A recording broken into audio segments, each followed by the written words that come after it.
people who are being misguided. And they have been brainwashed into saying that killing innocent human being is part of Islam. You will get reward. It's our duty as the mainstream Muslims to try and convey the right message of Islam and prevent such Muslims from being misguided.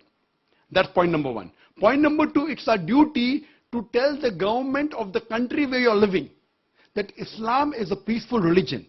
And what I believe that Muslims should be part of the solution, they should not be part of the problem.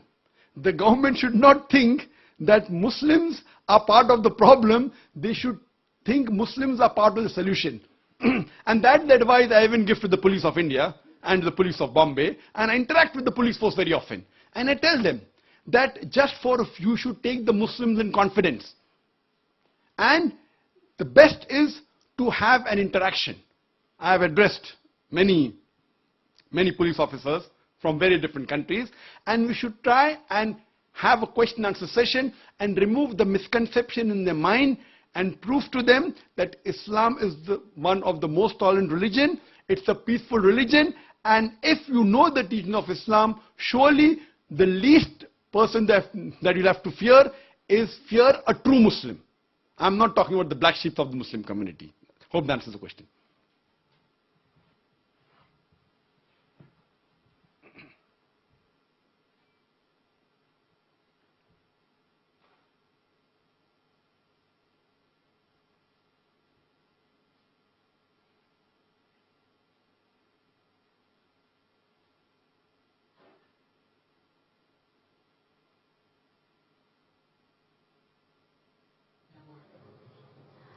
Dr. Naik, I'm Yasmin, I'm a student at the university, and my question is sort of related to the last question. You talked about you wanted to come to the UK because you wanted to reach out to Muslims who you felt that the government were not able to reach out to. And I wondered why, in your opinion, you felt that the government were failing in this way to reach out to Muslims in Britain. Thank you. Sister asked the question that I wanted to come to UK to reach out to those Muslims who the government could not reach out. Sister, there's a slight confusion.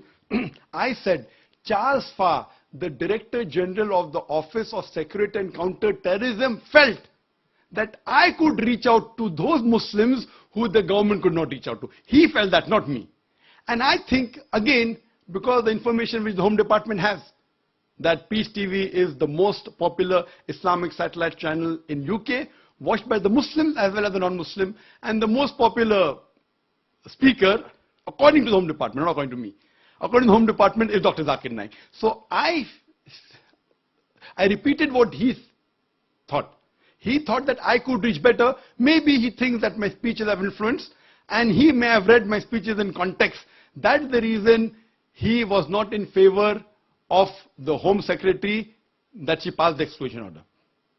Hope that answers the question.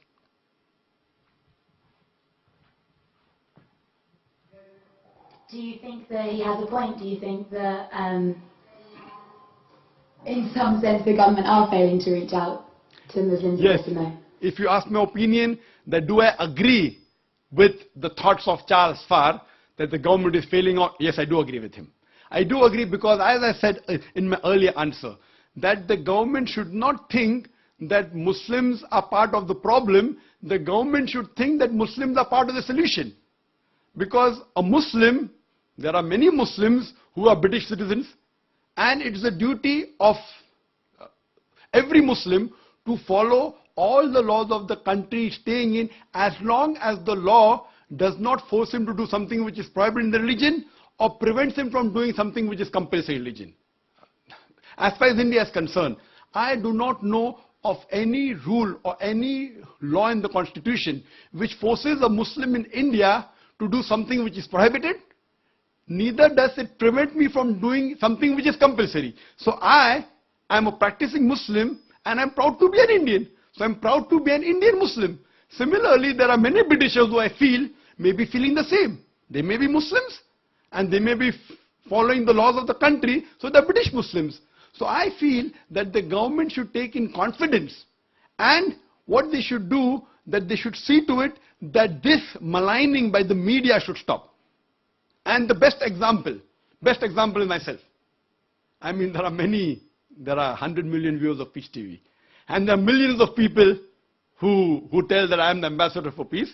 They say I am a peaceful person. There are many heads of states of several foreign countries, many. They have called me as the state guest. So do you mean to say all these state guests of several countries, the president, the prime minister, the king, the sheikh, they meet me, they have dinner. Do you mean to say they are meeting a person who is promoting terrorism? A person who spreads hate? So what I'm saying, that this is all again manipulated by the media. So the government should not fall prey to the media and take any decision hastily. What they should do, they should give a chance for the person to clarify. And then I'm sure that most of the misconception will be removed, and I'm sure that UK would be a more peaceful country to live in. Hope that answers the question.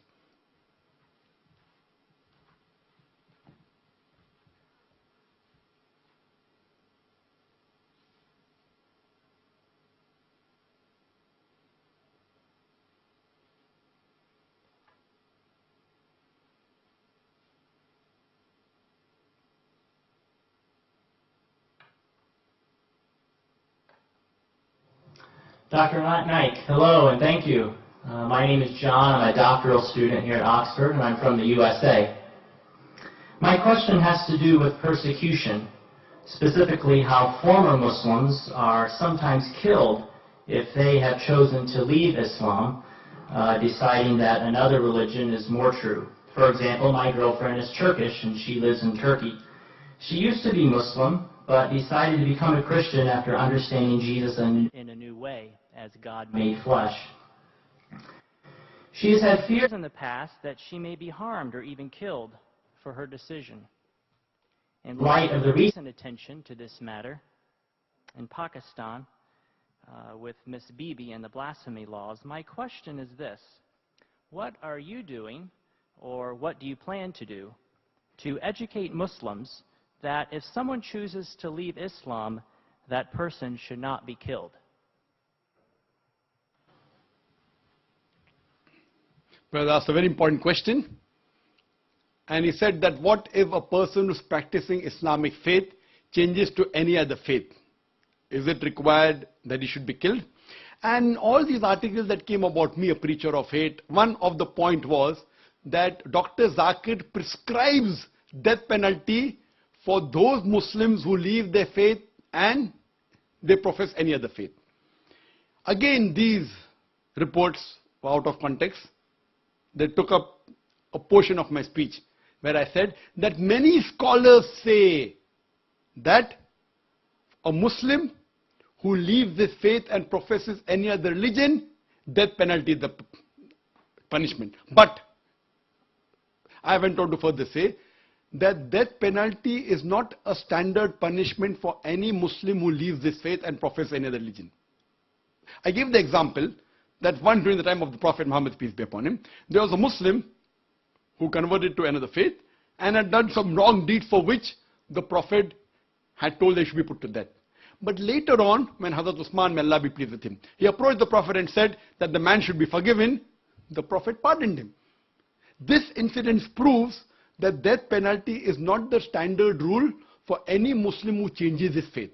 If he does some act which requires to be punished by death, depending upon the act he has done. But according to Islam and according to Prophet Muhammad, peace be upon him, according to me, death penalty is not the standard rule for any Muslim who changes his faith and professes any other religion. And that's what I've told in my talks. But unfortunately what they do, they pick up a portion of my speech from the YouTube and they show it to the Home Secretary and the Home Secretary believes it. What you have to see is in context. I have to give one more example I'd like to give. That the moment I was banned in UK, I was supposed to travel to Toronto, Canada. Immediately when the ban was effected, even my visa for Canada was cancelled. They also had a 5-year visa. And I heard on the Toronto news, it says, here this preacher of the preacher of hate. Hear what he says. And then they show my clipping.